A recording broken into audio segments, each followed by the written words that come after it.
जब तलवार और कृपाण की प्रतिमाएं आपस में टकराईं तो अंतरिक्ष में भयंकर तूफान आया। नंगी आंखों से देखी जा सकने वाली लहरें फूट पड़ीं और धरती हिल गई। धमाका! कुछ ही देर बाद एक तेज धमाके की आवाज आई। इसके बाद एक हथियार के टुकड़े टुकड़े होने की आवाज आई। एक आकृति उड़कर वापस लौटी। हर जगह खून बिखरा हुआ था। पिताजी! राघव डर कर चिल्लाया। विक्रम के हाथ में तलवार पूरी तरह से टूट गई थी और उसके अनगिनत टुकड़े उसके शरीर में घुस रहे थे, जिससे उसका खून तेजी से बह रहा था। ओ, तुम नहीं मरे? बुरा नहीं है। सफेद वस्त्र पहने आदमी को यह देखकर थोड़ा आश्चर्य हुआ कि विक्रम अभी भी जीवित था। उसे उसके पिछले हमले से आसानी से कुचल दिया जाना चाहिए था। ओ, मैं समझ गया। सफेद लबादा पहने आदमी को अचानक एहसास हुआ, अपनी पूरी ताकत से हमला करने के बावजूद आपने अभी भी कुछ ऊर्जा बचा रखी थी।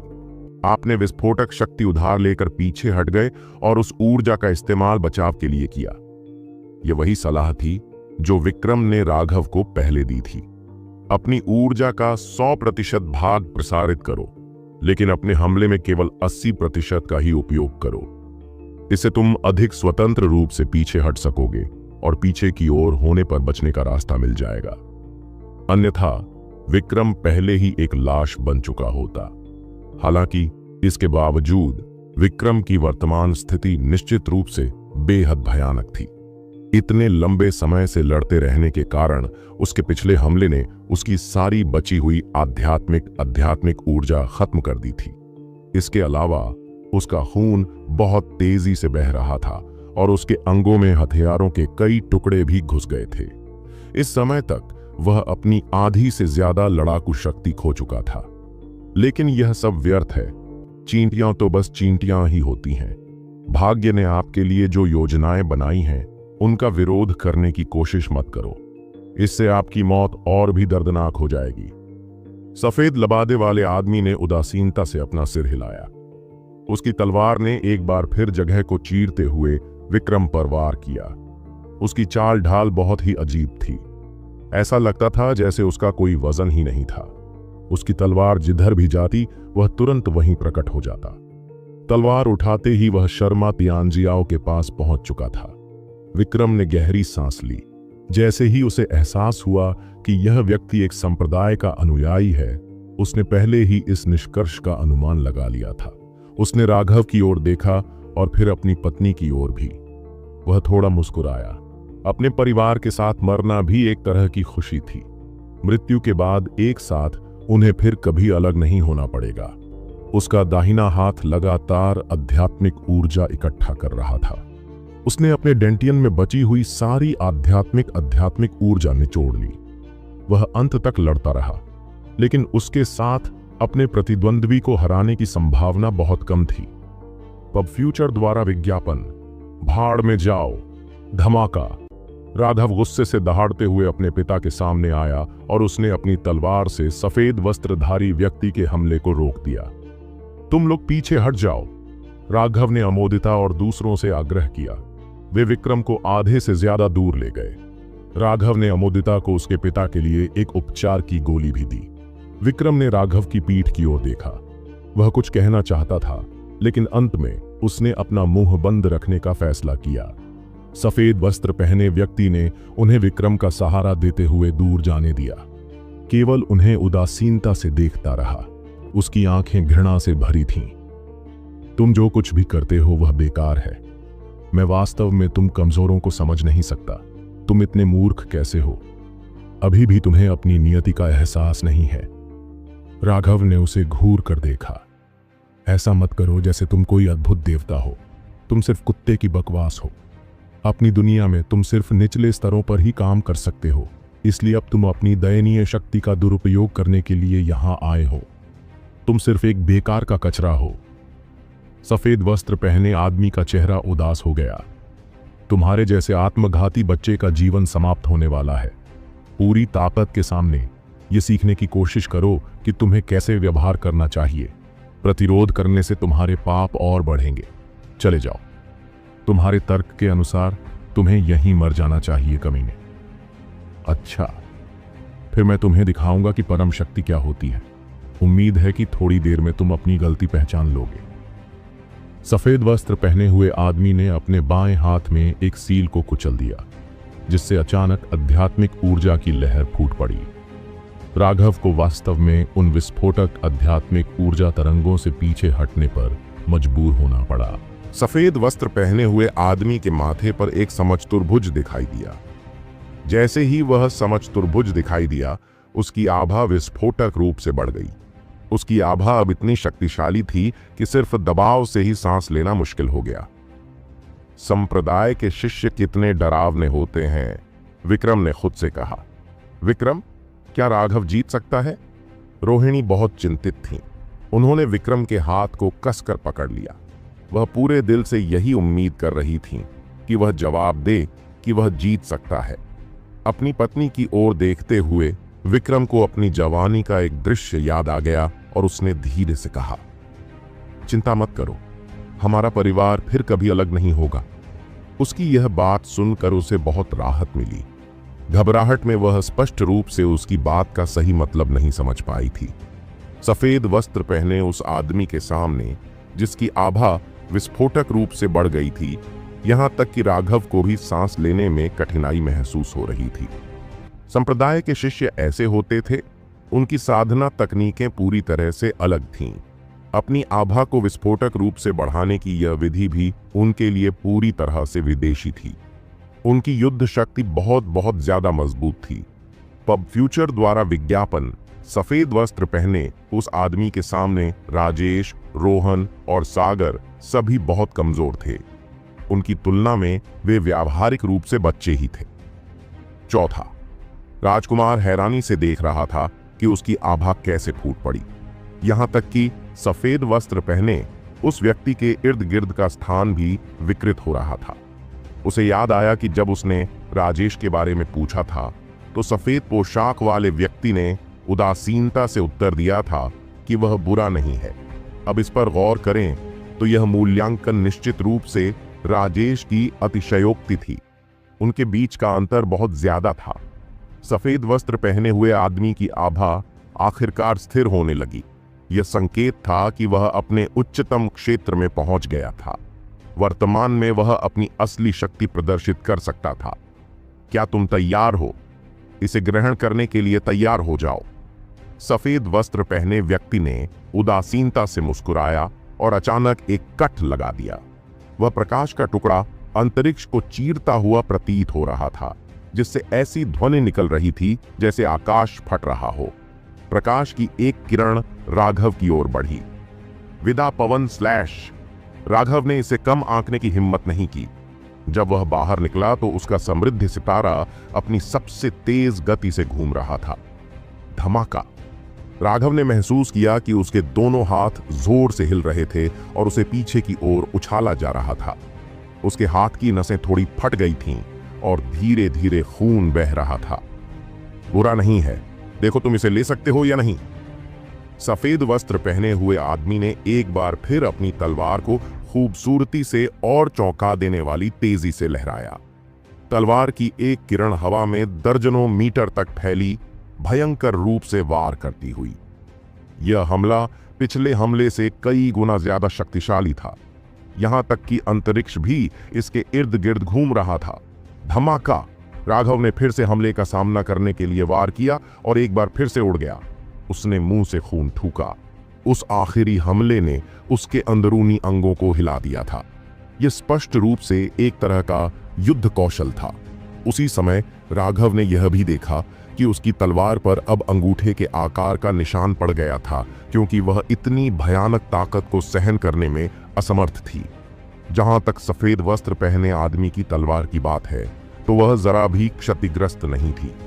यह तलवार स्पष्ट रूप से विशेष सामग्री से बनी होगी, तभी उसकी कठोरता इतनी असाधारण थी। हैरान राघव को देखते हुए सफेद लबादा पहने आदमी मुस्कुराया। अब तुम्हें आखिरकार समझ में आया कि तुम पूर्ण शक्ति के सामने कितने महत्वहीन हो। इसीलिए मैंने कहा था, चींटियों को भाग्य की योजनाओं का विरोध नहीं करना चाहिए। संघर्ष मत करो, तुम अब मर सकते हो। उसकी तलवार स्वर्ग की ओर इशारा कर रही थी। स्वर्ग और पृथ्वी हिल गए जब तलवार आध्यात्मिक ऊर्जा की ठंडी किरण ऊपर उठी, दूर के लोग भी उससे आने वाले भयानक दबाव को महसूस कर सकते थे। वह तलवार अतुलनीय रूप से भयानक थी। अनगिनत लोगों की भयभीत निगाहों के सामने तलवार आसमान में घूम गई। इसकी रोशनी ने पूरे आसमान को अपनी चपेट में ले लिया और निर्दयता से राघव पर वार किया। वेब पर वापसी इथेरियल विज्ञापन नेटवर्क। आज घर बेचने का नया सामान्य तरीका। अपने नुस्खों के लिए बहुत अधिक भुगतान करना बंद करें। कीमतों की तुलना करें, मुफ्त कूपन पाएं। अपने कुत्ते के स्वास्थ्य और खुशी के लिए डिजाइन किया गया डॉग फूड प्राप्त करें। अपने कुत्ते के स्वास्थ्य और खुशी के लिए डिजाइन किया गया डॉग फूड प्राप्त करें। नहीं, अमोदिता ने दुखी होकर कहा। वह आगे बढ़ना चाहती थी, लेकिन वह बहुत दूर थी। वह राघव के साथ मर भी नहीं सकती थी। उसने अपनी आंखें बंद कर लीं। वह दर्दनाक दृश्य नहीं देखना चाहती थी। आध्यात्मिक ऊर्जा की लहरें जमीन पर छा गईं, जबकि धुआं और धूल आसमान पर छा गई। भयानक तलवार आध्यात्मिक ऊर्जा ने दर्जनों मीटर लंबी एक बड़ी खाई खोद दी थी। दूर खड़े लोग अचंभित होकर देख रहे थे। उनके चेहरे पर बेजान भाव थे। उस तरह का दृश्य पहले से ही उनकी कल्पना से कहीं ज्यादा भयावह था। यह बहुत भयावह था, लेकिन जब धूल उड़ी तो वे अपनी आंखों पर यकीन ही नहीं कर पाए। ऐसा इसलिए हुआ क्योंकि उन्होंने एक खास आकृति देखी थी। वह आकृति कुछ हद तक दुखी थी, लेकिन हमेशा की तरह स्थिर खड़ी थी। ऐसा लग रहा था मानो कोई उसे गिरा नहीं सकता। उसके अंदर से एक अतुलनीय दृढ़ इच्छा शक्ति निकल रही थी। यह ऐसी इच्छा शक्ति थी जो स्वर्ग के नीले गुंबद को भी हिला सकती थी। ओह! सफेद वस्त्र पहने आदमी ने सोचा था कि उसके पिछले हमले से सब कुछ खत्म हो जाएगा। वह अपनी तलवार वापस म्यान में डालने ही वाला था। उस धूल के बीच एक आदमी तलवार लेकर धीरे धीरे आगे बढ़ रहा था। उसके पीछे रोशनी का एक घेरा था। उसके हर कदम के साथ वह घेरा और भी बड़ा और अलग होता जा रहा था। शुरुआत में इसका व्यास केवल 3 मीटर था, लेकिन जब वह धूल से बाहर निकला तब तक प्रकाश का छल्ला 300 मीटर के आकार तक पहुंच चुका था, जो आकाश में एक विशाल इंद्रधनुष छाप की तरह दिखाई दे रहा था। उसी समय राघव के शरीर से एक अंतहीन हिंसक आभा बाहर निकली। उसके वस्त्र फड़फड़ाने लगे और उसके काले बाल नाचने लगे। उसकी तारों भरी आंखें बर्फीले इरादे से भरी हुई थीं। इस चींटी के हमले को स्वीकार करो, राघव अचानक चिल्लाया। उसकी चीख ड्रैगन की दहाड़ जैसी थी, जो पहाड़ों को तोड़ने में सक्षम थी और अविश्वसनीय रूप से दबंग थी। सफेद वस्त्र पहने हुए आदमी को वास्तव में एक भयानक झटका लगा। उसने महसूस किया कि राघव की आभा पूरी तरह से बदल गई थी। यह एक क्रोधित समुद्र की तरह था, जो लगातार स्वर्ग और पृथ्वी पर हमला करने के लिए लहरें भेज रहा था। इसकी शक्ति अविश्वसनीय रूप से भयावह थी।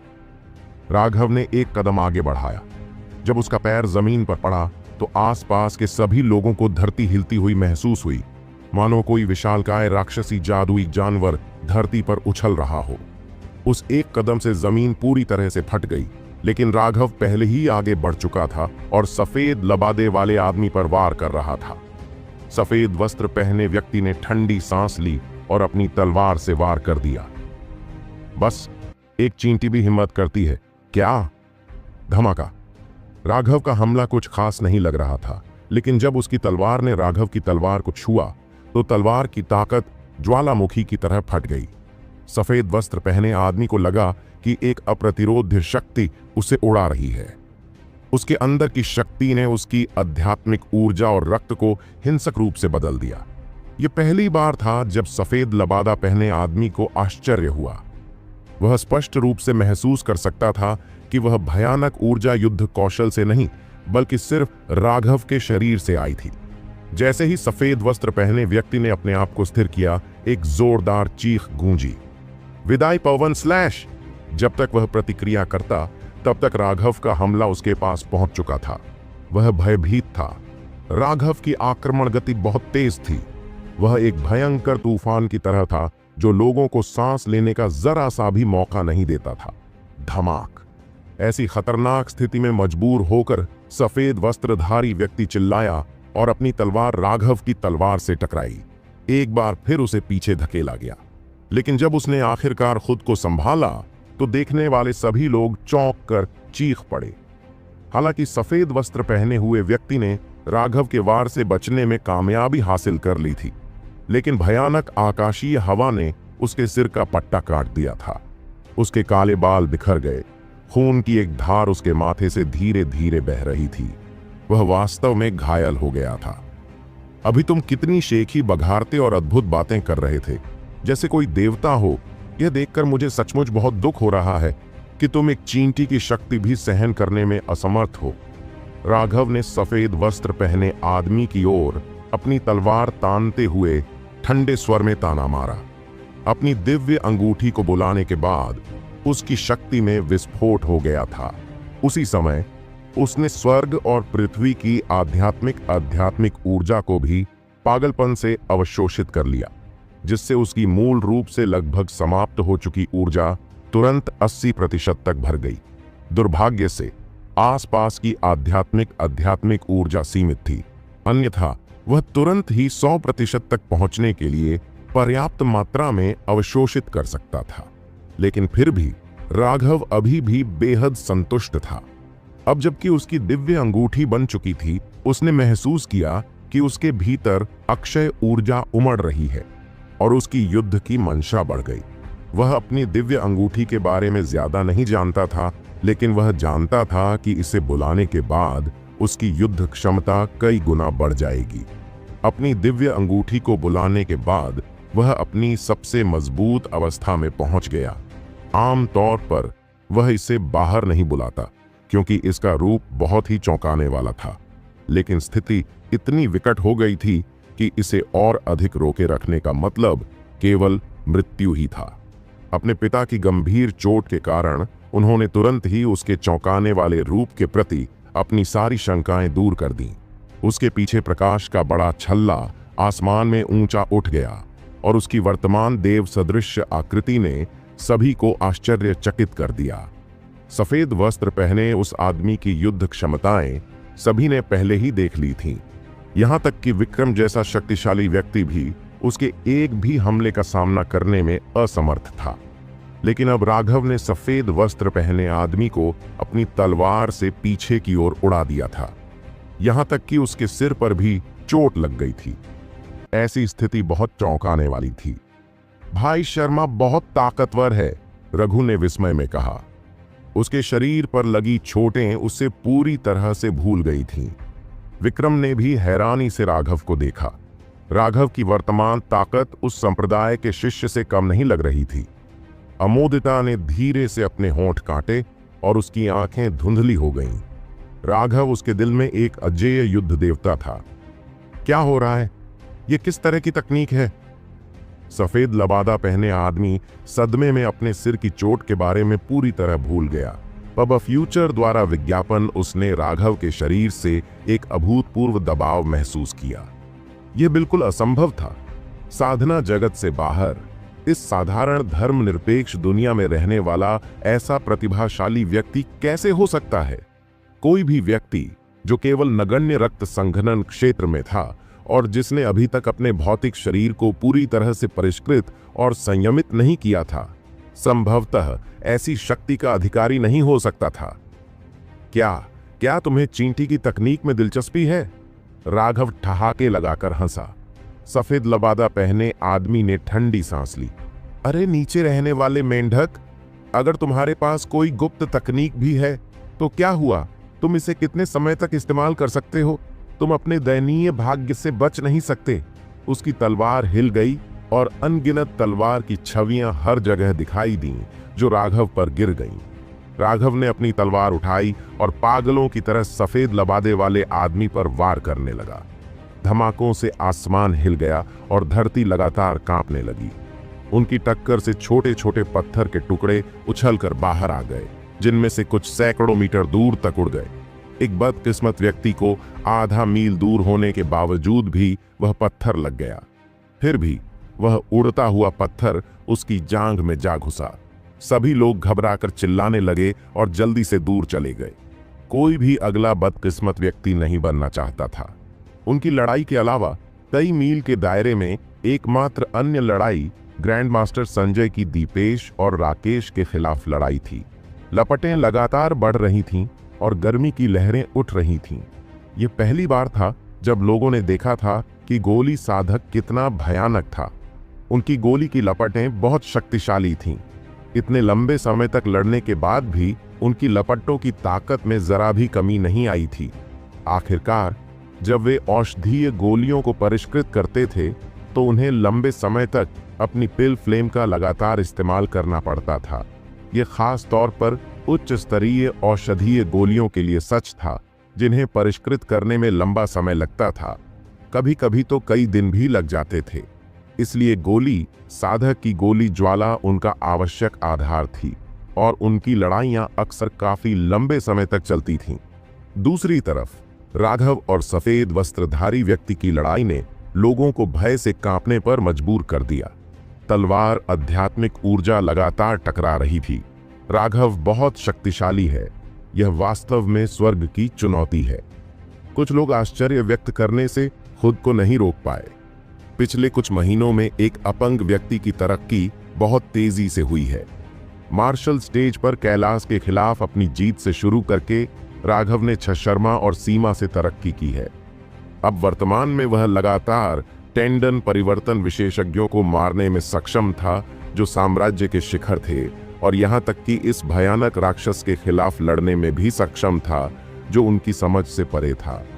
उनमें से कुछ युवा जो राघव को अपना आदर्श मानते थे, अब अपनी मुट्ठियां कसकर बंद कर रहे थे और खुद से कसम खा रहे थे कि वे भी उसके जैसे शक्तिशाली विशेषज्ञ बनेंगे। पब फ्यूचर द्वारा विज्ञापन धमाका। एक और जोरदार टक्कर के बाद दोनों 30 मीटर दूर चले गए। उनकी लड़ाई के कई मील के दायरे में सब कुछ पूरी तरह से अस्त व्यस्त था। जमीन पर बड़े बड़े निशान और गड्ढे थे। चींटी की ताकत कैसी होती है? राघव ने मजाक उड़ाया। अब तक उन दोनों के बीच 1000 से ज्यादा वार हो चुके थे। राघव को साफ तौर पर महसूस हो रहा था कि उसकी ताकत कम हो रही है। आध्यात्मिक ऊर्जा उसकी दिव्य अंगूठी के सहारे के बावजूद खत्म होने लगी थी। इसका मतलब यह नहीं था कि उसकी दिव्य अंगूठी शक्तिशाली नहीं थी, बल्कि यह कि उसके आसपास की आध्यात्मिक ऊर्जा बहुत कम थी, जो दिव्य अंगूठी के अवशोषण के साथ तालमेल नहीं रख पा रही थी। और इसलिए राघव की अपनी आध्यात्मिक ऊर्जा को फिर से भरने की गति सीमित थी। कमीना। सफेद लबादा पहने उस आदमी का शांत भाव बहुत पहले ही गायब हो चुका था। अपने सबसे अजीब सपनों में भी उसने कभी नहीं सोचा होगा कि राघव जैसा कोई सन की व्यक्ति धर्मनिरपेक्ष दुनिया में मौजूद हो सकता है। भले ही वह केवल रक्त संघनन क्षेत्र में था, लेकिन वह अपने जैसे अंतिम चरण के टेंडन परिवर्तन संप्रदाय के शिष्य के खिलाफ लड़ने में सक्षम था। यह देखकर वह क्रोध से भर गया और साथ ही तीव्र ईर्ष्या से भी। अपने से भी कम उम्र के एक ऐसे युवक को देखकर जिसमें असीम संभावनाएं थीं, उसके अंदर हत्या की नीयत जाग उठी। सफेद लबादा पहने हुए आदमी ने जोर से चिल्लाया और उसके माथे से एक प्रकाश की किरण निकली और उसकी तलवार पर चमक उठी। वह तलवार जीवंत हो उठी, लगातार बजती हुई और रोशनी से भर गई। तलवार की रोशनी की एक किरण निकली और क्रूरता से राघव पर वार किया। प्रकाश, प्रवाह, तलवार। सफेद वस्त्र पहने आदमी के चलते ही प्रकाश की एक किरण राघव तक पहुंची। इसकी गति अकल्पनीय थी। जब तक राघव को इसका एहसास हुआ, तब तक यह उसके शरीर तक पहुंच चुका था। वह डर से भर गया। यह पहली बार था जब उसने इतने तेज हमले का सामना किया था। धमाका। दर्जनों मीटर लंबी तलवार की रोशनी उसके शरीर पर गिरी, जिससे सभी लोग चौंक कर चीख पड़े। सब कुछ बहुत जल्दी हुआ था। जब तक लोगों को पता चला कि सफेद लबादा पहने आदमी हमला कर रहा है, तब तक सब कुछ खत्म हो चुका था। प्रकाश की किरण ने राघव को पूरी तरह से घेर लिया। पहले तो दोनों बराबरी पर थे, लेकिन क्या अब वह सिर्फ एक चाल में मारा गया? सभी हैरान थे। तलवार से वार करने के बाद सफेद वस्त्र पहने उस आदमी का चेहरा पीला पड़ गया। चूंकि यह उसके घातक प्रहारों में से एक था, इसलिए इसकी ताकत अतुलनीय थी। तलवार के वार की सबसे बड़ी खासियत थी उसकी गति। जब तक दुश्मन को पता चलता कि वह आगे बढ़ रहा है, तब तक उसे रोकने में बहुत देर हो चुकी होती। उसकी गति इतनी भयानक थी। यह ऐसी चीज थी जिससे बचा नहीं जा सकता था। यह उसकी सबसे शक्तिशाली चाल थी। उस एक चाल पर भरोसा करके वह आंतरिक संप्रदाय के कई शिष्यों को हराने में सक्षम था। हालांकि इस चाल में जितनी ऊर्जा खर्च हुई वह भी भयानक थी, यहां तक कि वह भी इसे सहन करने में असमर्थ था। लेकिन जब तक वह राघव को मारने में सक्षम था तब तक यह इसके लायक था। राघव जहां खड़ा था वहां एक बहुत बड़ी खाई बन गई थी। सफेद लबादा पहने वह आदमी अभी आराम करने ही वाला था कि अचानक उसकी पुतलियां सिकुड़ गईं। धरती फट गई और धरती के भीतर से एक आकृति उड़कर बाहर आई। राघव! राघव का शरीर गंदगी से ढका हुआ था और उसकी छाती पर खून के बड़े बड़े धब्बे थे, जिससे वह बहुत दुखी लग रहा था। हालांकि वह अभी भी जीवित था। यह कैसे संभव है? सफेद लबादा पहने आदमी ने अविश्वास से राघव को देखा। उसे यकीन नहीं हो रहा था कि राघव पर उसका सबसे शक्तिशाली हमला हो सकता है। राघव ने अपने शरीर से धूल झाड़ दी। वह अंदर ही अंदर डर से भर गया था। वह हमला बहुत भयानक था। उस तरह की गति को रोकना असंभव था। यदि उस महत्वपूर्ण क्षण में उसने सहज रूप से अपनी तलवार को अपने शरीर के सामने नहीं लाया होता और अपनी आध्यात्मिक ऊर्जा को स्वयं की रक्षा के लिए नहीं भेजा होता, तो वह पहले ही एक लाश बन चुका होता। उसकी गहरी आध्यात्मिक समझ ने एक बार फिर उसकी जान बचाई थी। लेकिन भले ही उसने बलपूर्वक उसे रोक दिया था, फिर भी उसके बल ने उसे जमीन पर गिरा दिया था और उसने 3 बार खून की उल्टी की थी। प्रतिक्रिया न देना मेरी आदत नहीं है। राघव ने गहरी सांस ली। उसने धीरे से अपनी तलवार उठाई ताकि वह आसमान की ओर इशारा करे। राघव की हरकतों के साथ ही दुनिया पूरी तरह से शांत हो गई। सारी आवाजें खो जाने के बाद स्वर्ग और धरती पर सिर्फ राघव ही एक चीज लग रही थी। उसकी तलवार पर अजीब सी रेखाएं उभर आईं। अचानक स्वर्ग और पृथ्वी गड़गड़ाने लगे और अंतरिक्ष लगातार कांपने लगा। अनंत अशुभ आध्यात्मिक ऊर्जा बादलों में उड़ गई। सफेद वस्त्र पहने उस आदमी के चेहरे पर बहुत ज्यादा बदलाव आ गया। उस दृश्य को देखकर उसे यह एहसास हुआ कि उसे किसी भयानक आभा ने अपनी जगह पर बंद कर लिया है। राघव अभी रक्त संघनन क्षेत्र में था। उसके लिए टेंडन परिवर्तन विशेषज्ञ को जगह पर लॉक करना असंभव होना चाहिए। एकमात्र स्पष्टीकरण यह था कि उसे युद्ध कौशल द्वारा लॉक किया गया था, जिसका उपयोग राघव कर रहा था। असंभव, बिल्कुल असंभव, सफेद लबादा पहने आदमी ने पागलों की तरह चिल्लाते हुए कहा। ब्लड कंडेंसेशन साधक को टेंडन ट्रांसफॉर्मेशन विशेषज्ञ को लॉक करने के लिए युद्ध कौशल को कम से कम मध्य ग्रेड पृथ्वी वर्ग या उससे ऊपर होना चाहिए। लेकिन धर्मनिरपेक्ष दुनिया में प्रसारित होने वाले पृथ्वी वर्ग के युद्ध कौशल वे सभी चीजें थीं जो उन संप्रदायों की नजरों में नहीं आ सकती थीं। वे सबसे निचले स्तर के कचरे थे। जहां तक संप्रदायों की बात है, उनके युद्ध कौशल सभी बेहतरीन संभव थे। हालांकि वे पृथ्वी वर्ग के भी हो सकते हैं, लेकिन उनकी शक्ति का स्तर बराबर नहीं था।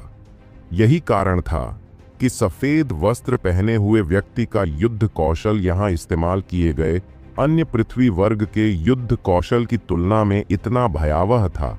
लेकिन उनके जैसे संप्रदाय के अनुयायी के पास भी मध्यम श्रेणी की पृथ्वी श्रेणी की युद्ध कौशल सीखने की योग्यता नहीं थी। धर्मनिरपेक्ष दुनिया का एक कमजोर व्यक्ति ऐसे युद्ध कौशल का उपयोग कैसे कर सकता है, यह जानते हुए भी कि यह बिल्कुल असंभव था।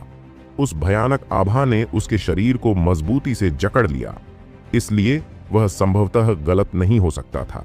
वह व्यावहारिक रूप से पागल होने वाला था।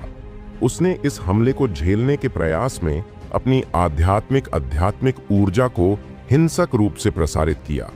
ऐसा इसलिए था क्योंकि वह अपनी जगह पर बंद था, इसलिए उसके पास बचने का कोई रास्ता नहीं था। ऐसा कुछ करने की कोशिश करना व्यर्थ था, जिससे उसकी हार और भी तेज हो जाती। अब उसके हाथ में एक बड़ा कछुआ दिखाई दिया। कछुआ बर्फ की तरह सफेद था, बिल्कुल जेड जैसा। उस पर बेहद अजीबोगरीब रेखाएं बनी हुई थीं, जो एक भयावह आभा लिए हुए थीं। विक्रम का दिल तेजी से धड़कने लगा जब उसने राघव के शरीर से आती भयानक शक्ति को महसूस किया। क्या भयानक आभा थी! हर कोई राघव को देख रहा था। स्वर्ग और पृथ्वी पूरी तरह से शांत थे। उनकी आंखों में केवल एक व्यक्ति और एक तलवार थी। राघव की तलवार अचानक गूंजने लगी। आकाश को चीरने और धरती को चीरने की इच्छा शक्ति फूट पड़ी और सैकड़ों मील तक फैल गई। उस इच्छा के सामने लोगों को ऐसा लग रहा था मानो वे स्वर्गीय दंड का सामना कर रहे हैं। वे पूरी तरह से भयभीत थे।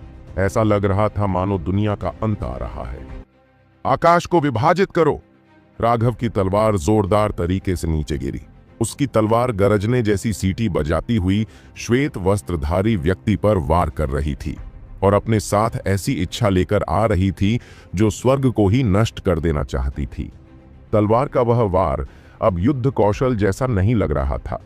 इसके बजाय ऐसा लग रहा था कि यह एक तरह का दांव था जो स्वर्ग को चुनौती देना और धरती को उलट देना चाहता था। राघव के हमले को अपने ऊपर आते देख सफेद वस्त्रधारी व्यक्ति का कछुआनुमा कवच उड़ गया।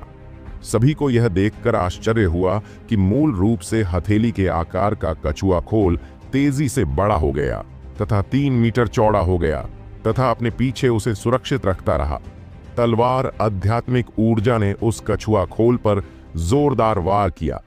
उसके ऊपर की अजीब सी रेखाएं चमक उठीं और एक विचित्र प्रतिक्रिया हुई।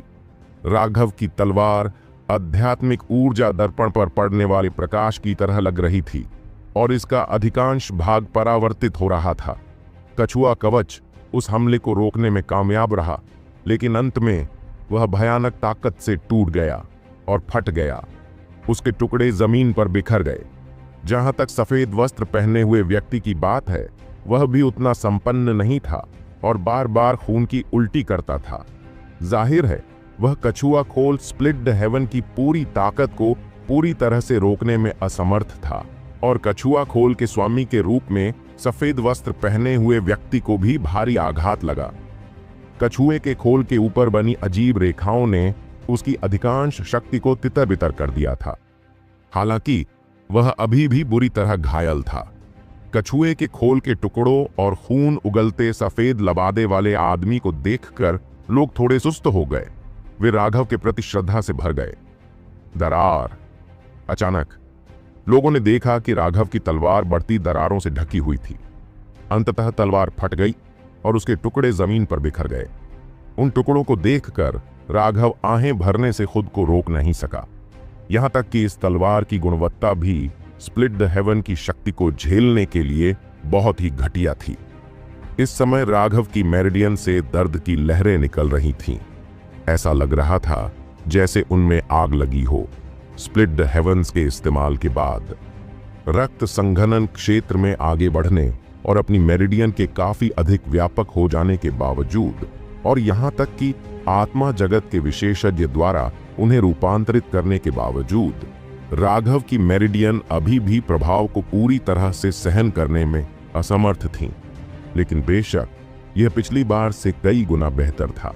उसकी मेरिडियंस को केवल थोड़ा नुकसान हुआ था और उसमें दरार नहीं आई थी। वे जल्दी ठीक हो जाएंगे। सबसे महत्वपूर्ण बात यह थी कि यह स्प्लिट द हेवंस का उनका सबसे शक्तिशाली प्रयोग था, लेकिन फिर भी उनकी मेरिडियन इसे झेलने में सक्षम थीं। यह निश्चित रूप से जश्न मनाने लायक बात थी। और उसके लिए एक और आश्चर्य की बात यह थी कि अपनी पूरी ताकत लगाने के बावजूद वह स्प्लिट द हेवंस की पूरी क्षमता को सामने लाने में सक्षम नहीं था। ऐसा लग रहा था कि यह जितना उसने सोचा था उससे कहीं अधिक गहरा था और उसने अभी इसकी सतह को खरोंचना शुरू ही किया था। उसे इस बात का थोड़ा अफसोस था कि वह उस सफेद पोशाक वाले आदमी को मार नहीं पाया। किसने सोचा होगा कि उसके पास जीवन बचाने के लिए ऐसा अजीब उपाय होगा। वह कछुआ खोल निश्चित रूप से कोई साधारण वस्तु नहीं थी। धर्मनिरपेक्ष दुनिया में इसके बारे में व्यावहारिक रूप से अनसुना था। जब खजाने की बात आती थी तो वह संप्रदाय के अनुयायियों की तुलना में कुछ भी नहीं था। उसकी सारी आध्यात्मिक शक्ति अब समाप्त हो चुकी थी। यहाँ तक कि उसके पीछे की दिव्य अंगूठी भी फीकी पड़ गई थी। वह अब बहुत थक चुका था और बेहद कमजोर अवस्था में पहुंच चुका था। लेकिन राघव को पता था कि सफेद लबादा पहने उस आदमी की हालत भी उतनी अच्छी नहीं थी। उसे खून की उल्टी करते देखकर लगता था कि उसकी अंदरूनी चोट गंभीर होगी। दोनों की हालत अभी भी अपेक्षाकृत बराबर थी। हालांकि राघव की टीम को निश्चित रूप से बढ़त हासिल थी, क्योंकि उसके पास 2 टेंडन ट्रांसफॉर्मेशन विशेषज्ञ थे जो बिल्कुल भी घायल नहीं थे। इसके अलावा उसके पास लिटिल स्नो और अमोदिता भी थे। सफेद लबादा पहने आदमी की निश्चित रूप से मृत्यु हो जाएगी। और भी चटकने की आवाजें सुनाई दी, जिससे भीड़ चौंक गई। लेकिन जब उन्होंने राघव और सफेद लबादे वाले आदमी को ध्यान से देखा तो उन्हें कुछ भी अजीब नहीं लगा। इस बार लोग यह सुनने में कामयाब रहे कि यह आवाज उनकी ओर से नहीं आ रही थी। शहर के द्वार, लोगों ने जल्दी से मुड़कर देखा कि विशाल भव्य शहर के द्वार दरारों से भर गए थे। राघव के हमले से शहर के द्वार टूट गए। लोगों ने अचानक देखा कि शहर के दरवाजे के सामने एक गहरी खाई खोदी गई थी। वह खाई सीधे सफेद वस्त्र पहने आदमी के पास जाती थी। तभी लोगों को एहसास हुआ कि कछुआ खोल ने राघव के हमले के अधिकांश हिस्से को शहर के द्वारों पर मोड़ दिया था। यद्यपि इससे गेट पूरी तरह से नहीं टूटे, फिर भी वे बुरी तरह क्षतिग्रस्त हो गए, जिससे लोगों को लगातार झटका लगा। आखिर वह ताकत किस स्तर की थी? क्या वह ताकत वाकई इंसानों में हो सकती है? इसके अलावा यह केवल उस बल के एक हिस्से के कारण हुआ था जो कछुए के खोल से परावर्तित हुआ था। अगर यह सीधा प्रहार होता तो संभवतः पूरे शहर के द्वार पूरी तरह से नष्ट हो जाते, है ना? सभी के जबड़े खुले रह गए और वे डर से देखते रहे। शहर के फाटक लगातार टूटते रहे और सबकी भयभीत आंखों के सामने वे पूरी तरह से ढहने लगे। नहीं, सभी के लिए यह दृश्य अविश्वसनीय था कि सफेद वस्त्र पहने हुए व्यक्ति ने शहर के दरवाजों को डर से देखा। उसने एक दिल दहला देने वाली चीख भी निकाली। धमाका! शहर के द्वार ढहकर जमीन पर गिर पड़े और मलबे के अनगिनत टुकड़े बाहर निकल आए। अचानक शहर के दरवाजों के खंडहरों से 3 मीटर मोटा प्रकाश का खंभा आसमान में उछला। इसके साथ ही एक अत्यंत सघन आध्यात्मिक ऊर्जा भी उड़ गई। हर कोई इन घटनाओं को अचंभित होकर देख रहा था, जिसने दुनिया के बारे में उनकी समझ को पूरी तरह से उलट दिया था। विक्रम को अचानक उस प्रकाश स्तंभ को देखकर कुछ एहसास हुआ। वर्षों के संदेह और शंकाएं इस पल पूरी तरह से दूर हो गईं। यह एक स्प्रिट स्टोन की खान है। शहर के दरवाजे के नीचे एक स्प्रिट स्टोन की खान है। कुछ लोग यह देखने में कामयाब हो गए थे कि यह क्या है। आत्मा, पत्थर विशेष आध्यात्मिक वस्तुएं थीं जो स्वर्ग और पृथ्वी से प्राकृतिक रूप से बनी थीं। वे लाखों करोड़ों वर्षों तक भूमिगत रूप से संघनित रहे और अनंत आध्यात्मिक ऊर्जा को अवशोषित करके एक प्रकार का अयस्क बना दिया। उस तरह के अयस्क को साधकों के लिए जीवनदायिनी माना जाता था। ऐसा कहा जाता था कि अयस्क की यह किस्म अत्यंत दुर्लभ थी और उनमें से अधिकांश पर पहले से ही विभिन्न बड़े संप्रदायों का कब्जा था। केवल आत्मिक पत्थरों के सहारे ही संप्रदाय के शिष्य इतनी तेजी से साधना कर सकते थे। यह संप्रदायों का सबसे बड़ा सहारा था। विक्रम के चेहरे पर एक जटिल भाव था जब उसने दूर खड़े चौथे राजकुमार की ओर सिर हिलाया। सिर्फ एक अयस्क की नस के लिए तो मुझे मारकर चुप कराना चाहते थे? चौथे राजकुमार के चेहरे पर फीकी चमक थी। उसे पता था कि आखिरकार उसके न्याय का दिन आ गया है। विक्रम के शब्दों के सामने वह जवाब में कुछ भी कहने में असमर्थ था। सालों पहले जब हम शराब पी रहे थे तो महामहिम ने एक बार मुझसे कहा था कि राजधानी के पास अयस्क की एक नस है। उन्होंने कहा कि अगर इसकी खुदाई की जाए तो यह फीनिक्स क्राई साम्राज्य को अन्य साम्राज्यों से ऊपर उठने में मदद करेगा।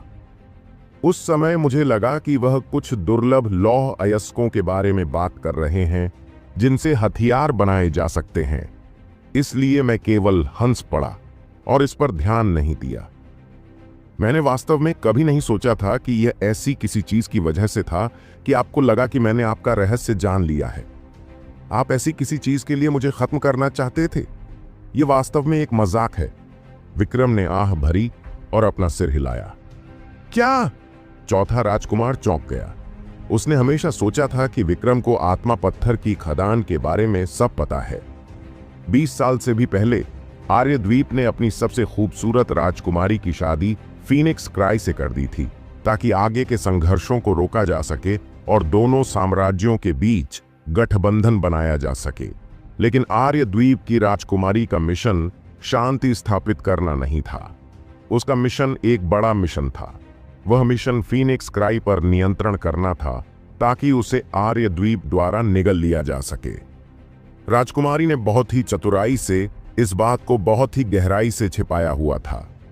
एक बार जब वह फीनिक्स क्राई में पहुंची तो उसने सम्राट की सेवा करने के लिए अपना पूरा प्रयास किया और बिस्तर पर अपनी कुशल तकनीकों के साथ उसने सम्राट से भारी लाड़ प्यार प्राप्त करना शुरू कर दिया। कुछ समय बाद ही उसने एक राजकुमार को जन्म दिया जो चौथा राजकुमार था। आर्य द्वीप की राजकुमारी ने हमेशा कम प्रोफाइल बनाए रखी, कभी भी रखेलों के बीच संघर्ष में शामिल नहीं हुई, धैर्यपूर्वक सहन किया और अंततः महारानी की एक अच्छी बहन बन गई। मूलतः आर्य द्वीप की योजना फीनिक्स क्राई को पलटने की थी, लेकिन उस प्रक्रिया के दौरान चौथे राजकुमार की मां को एक चौंकाने वाला रहस्य पता चला। यह रहस्य उसे सम्राट ने शराब पीने के बाद बताया था। उसने उसे बताया था कि फीनिक्स क्राई इतिहास का सबसे शक्तिशाली साम्राज्य बनने वाला है। इस बात से सावधान रहने के कारण राजकुमारी ने बिस्तर पर अपने सभी कौशल का इस्तेमाल सम्राट को अपनी स्कर्ट का गुलाम बनाने के लिए किया था और उसने आखिरकार उसे यह रहस्य बताया कि उसे एक स्प्रिट स्टोन माइन मिली है। मूल रूप से सम्राट हत्याओं या अन्य खतरों से बचने के लिए एक गुप्त सुरंग बनाने की योजना बना रहा था। अगर कोई दुश्मन शहर में घुसने में कामयाब हो जाता तो वह बिना किसी की नजर में आए भाग सकता था। लेकिन गुप्त सुरंग की खुदाई के आधे रास्ते में उन्हें पता चला कि पत्थर लगातार कठोर होते जा रहे थे और यहां तक कि कोबाल्ट भी दिखाई देने लगा था। कोबाल्ट एक ऐसा पदार्थ था जो स्प्रिट स्टोन के साथ मिलकर बना था। जहां कोबाल्ट होता था वहां स्प्रिट स्टोन भी होते थे। इस खोज ने सम्राट को खुशी से पागल कर दिया। उसने पूरी बात को गुप्त रखने के लिए गुप्त सुरंग के बारे में जानने वाले सभी लोगों को सीधे तौर पर खत्म कर दिया। हालांकि सम्राट कभी भी चुप रहने वाला व्यक्ति नहीं था। यह बात बताने के कुछ समय बाद ही प्राकृतिक कारणों से उनकी मृत्यु हो गई। सम्राट की मृत्यु महारानी के महल में ही हुई थी। इसके अलावा उनकी मृत्यु उनके बिस्तर पर एक दूसरे के साथ अंतरंग होते समय हुई थी। महारानी बुरी तरह डर गई थी, लेकिन सौभाग्य से चौथे राजकुमार की मां वहां से गुजर रही थी और घबराहट में उसने अपनी अच्छी बहन की सलाह मान ली थी और ऐसा दिखावा किया था कि सम्राट एकांतवास में चले गए हैं। योजना यह थी कि वे अंततः कहेंगे कि वह एकांत में मर गया, जिससे होने वाली घबराहट सीमित हो जाएगी। उन्हें बस एक उपयुक्त क्षण ढूंढना था। अंत में अपनी चाल के तहत महारानी ने आसानी से साम्राज्य पर सारा अधिकार हासिल कर लिया। सत्ता के लालच में उसने सम्राट को हमेशा के लिए एकांत में छोड़ने का फैसला किया। जहां तक आत्मा पत्थर की खदान का सवाल है, उसे इसके बारे में कभी कुछ पता नहीं चला। जब भी उसे कोई कठिन समस्या होती तो वह हमेशा मदद के लिए अपनी अच्छी बहन के पास जाती। उसकी बहन उसकी सबसे भरोसेमंद सहयोगी बन गई। चौथे राजकुमार की मां ने अपने पिता को आत्मा पत्थर की खदान की जानकारी लीक कर दी। मामला बहुत बड़ा हो गया था, इसलिए उसने उनकी सलाह के बिना ज्यादा कुछ करने की हिम्मत नहीं की। यह ठीक उसी समय हुआ जब रहेजा परिवार का एक विशेषज्ञ एक संप्रदाय में था, लेकिन वह विशेषज्ञ शिष्य बनने के लिए भी पर्याप्त योग्य नहीं था। वह केवल एक कार्यकर्ता था, लेकिन इस जानकारी का उपयोग करके उसके लिए एक शिष्य के रूप में संप्रदाय में प्रवेश करना संभव था। सब कुछ बहुत ही आसानी से हो गया। संप्रदाय ने गुप्त रूप से लोगों को इलाके की जांच करने के लिए भेजा, जिससे एक आत्मा पत्थर की खदान के अस्तित्व की पुष्टि हुई। लेकिन खदान में घुसने से आध्यात्मिक ऊर्जा निकलती, जिससे आसपास की शक्तियां घबरा जाती। उन्होंने फीनिक्स क्राई पर जल्द से जल्द नियंत्रण करने के आदेश भेजे और स्प्रिट स्टोन खदान से आभा को पूरी तरह से छिपाने के लिए एक हिडन स्प्रिट फॉर्मेशन भी बनाया। वह छिपी हुई आत्मा संरचना वास्तव में शहर का गेट टॉवर थी। आमतौर पर आत्मा पत्थर की खदान से निकलने वाली आभा बाकी दुनिया से पूरी तरह अलग होती थी। इस तरह वे भविष्य में गुप्त रूप से इसका खनन कर सकते थे। हालांकि संप्रदायों के सदस्य अन्य शक्तियों की नजर में आए बिना धर्मनिरपेक्ष दुनिया में खुद को प्रकट नहीं कर सकते थे और इसीलिए वे केवल धर्मनिरपेक्ष दुनिया के साधकों की शक्ति पर भरोसा कर सकते थे। बहुत अधिक लहरें पैदा न करने के लिए वे केवल आर्य द्वीप पर भरोसा कर सकते थे, जो धीरे धीरे फीनिक्स क्राई में घुसपैठ कर रहा था। लेकिन उनकी एकमात्र चिंता विक्रम थी, जो इस बारे में जानता था। वह उनकी सबसे बड़ी समस्या बन गया था और इसी वजह से यह सब हुआ। लेकिन अब विक्रम ने कहा कि उसे स्पिरिट स्टोन माइन के बारे में पता नहीं था। यह किस तरह का मजाक था? वे पूरे समय चुपचाप स्पिरिट स्टोन माइन का खनन करने में सक्षम थे। आह, मैं तुम सबको मार डालूंगा, एक कड़वी आवाज चीख कर निकली। सफेद लबादा पहने आदमी जानवर की तरह राघव और बाकी लोगों को देख रहा था। उसकी आंखें जंगली हत्या के इरादे से भरी हुई थीं।